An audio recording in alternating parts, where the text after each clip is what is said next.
Welcome to PropTech Power Talks for the London PropTech Show, and today we are joined by Todd Gleave, Head of Sales at 𝗣𝗍𝗲. Welcome to the show, Todd.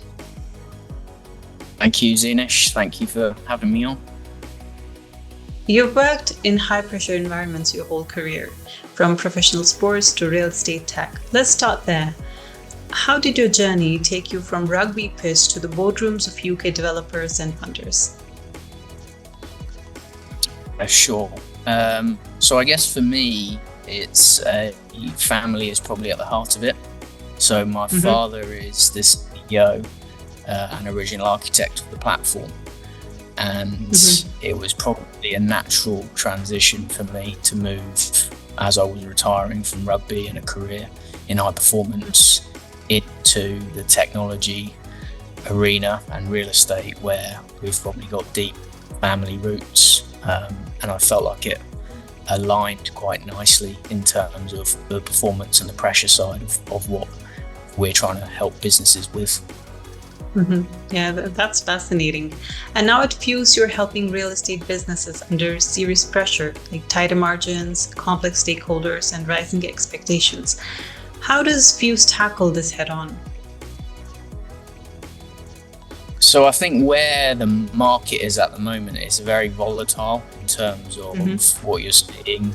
Teams are under pressure to probably cut costs or deliver more with their existing resources. So what we're trying to do is drive efficiencies to as much of these teams as we can. I think what you probably see is teams not necessarily lacking talent. There's bundles of talent, but what people do lack is time. So we're trying to figure out the best way in which we can give them their time back and eliminate the manual processes that typically come with real estate projects and reporting. Yeah, it sounds like you're working at the heart of some really challenging dynamics. Stakeholder alignment is at the heart of your role. That sounds simple, but in reality, it's a delicate art. What does that alignment actually involve, and especially in high-value real estate projects? Yeah, I think alignment is an interesting point because everybody probably has a different focus in terms of whether that's an internal alignment for their business or externally, when you've obviously got different projects that people are delivering, and you've obviously, from our customer base, I guess, you've got funders, developers, consultancies, all feeding into the same project, but all with different interests and alignment and expectations. So I think what we're trying to do is align them with one system to enable them to share the data and give the people within the businesses access to the latest project information to drive those decisions and make smarter, faster, more informed decisions on those projects that ultimately will hopefully give it a favourable outcome and align everybody in terms of what success and winning looks like, I think. Yeah, you've mentioned helping leadership teams connect strategy to action. That's such a powerful phrase.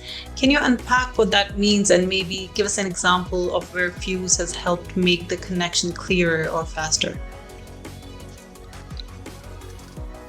Yeah, I think it probably takes me back to, I try and use some of the analogies of my past experiences in terms of high performance environments, and then how that relates to business and what teams are looking to achieve. I think from a strategy aspect, you're looking at what's going on potentially in the boardrooms and the management teams and the plans. And from a sporting background, probably what is the game plan, or what is the outset of what are we trying to achieve on a project. And then the action in a real estate sense is obviously the boots on the ground, i.e. the message from the boardroom, and then what's actually happening, boots on the ground, to deliver the project on the day-to-day. I think strategy is great if it's in the boardroom, but if it doesn't necessarily land with the people on site, and the reporting that filters way back up, it just becomes another slide deck that gets used to present the information. But ultimately, how close is that messaging being filtered down throughout the different teams? Yeah, definitely. Let's get into the operations side a bit more, like especially where tech meets business outcomes that you were talking about. I want to touch on the unlocking billable hours and protecting margin phrases that matter deeply in consulting heavy industries. How does your platform help companies actually realize those efficiencies instead of just talking about them? Yeah, sure. I think for us, it's understanding the process that businesses are currently using and what that looks like, where the efficiencies or the bottlenecks are in those businesses. I think, like you said, billable hours is pretty heavily related to the consultant side, i.e. how much time is being spent on potentially low value administrative tasks that could be used to increase billable hours and put people in the best positions. So I think what we're trying to navigate is there's studies we've looked at around. There was an Autodesk report on construction professionals typically spend around 14 hours a week on administrative tasks and chasing information. So if you can give a percentage of that time back by automating some of those tasks and streamlining the sharing of information between different departments, it very quickly starts to build up in terms of efficiency and time saving across smaller teams. That time is obviously very precious, but then across larger teams where you've got tens or hundreds of different people, if you can save a small amount of time, it has a huge benefit, which probably comes back to the sporting relation of, I've been very used to trying to get, how can you increase by 1%, or what does the top 1% look like? Because if you can constantly add that, obviously it very quickly adds up to an efficiency gain. And there's obviously lots of different areas to target when you're looking at a real estate project and a reporting cycle and management teams' decisions, and then obviously what we spoke about earlier of the information being filtered down in terms of boots on the ground, but then also what makes it back into the boardroom for making those decisions.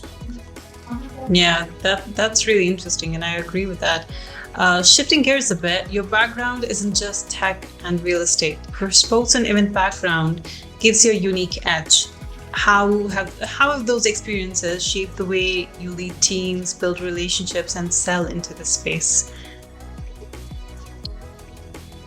I think they're all very different industries, but they're all ultimately, I think they all align very similarly in terms of, you've got to be agile, you've got to be able to adapt, you've got to be able to problem solve at pace. All things that I've hopefully learned along the way, and that probably I'm faced with most days. But I think it comes down to, simplicity probably under pressure, and you've got something to rely on. So from the software that we're offering to businesses, how can we simplify the processes so when the pressure starts to come, you've got rock solid foundations, similar to things like in a sporting environment.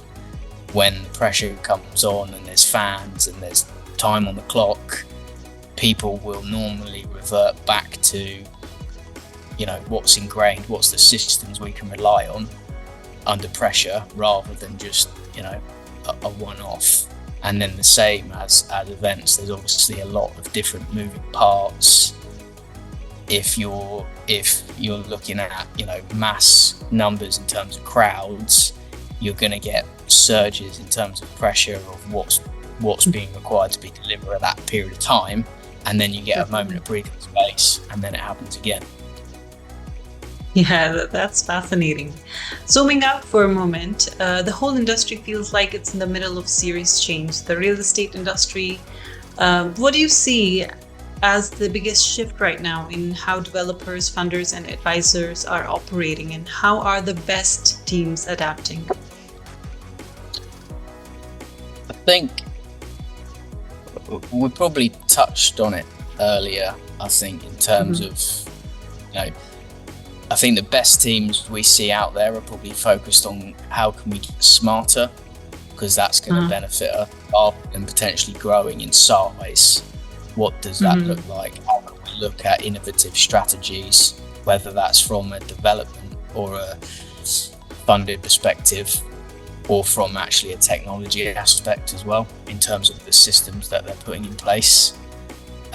And I think the ones that are open to innovation and ideas, AI is obviously a big topic at the moment throughout the industry. I think people are intrigued in terms of what it can do for their business, but maybe some businesses are very advanced technology-wise, I think, since COVID, because it probably, you know, made people assess what their technology stack looks like. So we probably are more advanced in that aspect.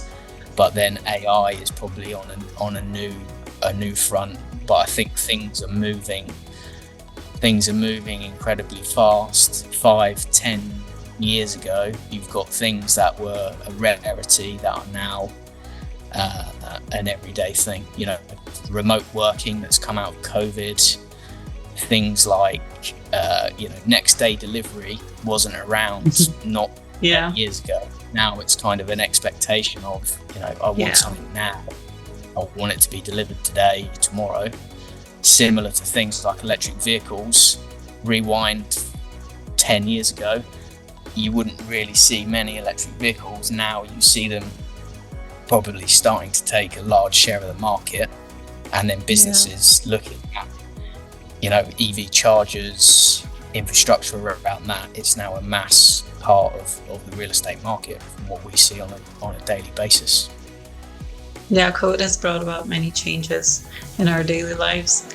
So my final question for you would be, for people stepping into PropTech or trying to lead better in complex, fast-paced environments, what is the one mindset or lesson that served you the most in your journey so far? I think the one lesson, I don't think there's maybe one thing that sticks out for me. I'm a big, I'm a believer of everything happens for a reason, even if you can't necessarily see it. I think the biggest thing is learning. You're going to have highs and lows along the way, but it's taking the valuable lessons out of those, putting them in your pocket, and then taking them with you as you move forward, I think is probably the one thing that stands out to me, and what I try and implement on a daily basis. Well, I go by the same rule too. Well, thank you, Todd, for joining us today. And for sharing your journey with us. It's been a great time talking to you, and to our listeners, keep tuning in for more such episodes. See you. Thank you for having me on. Thank you.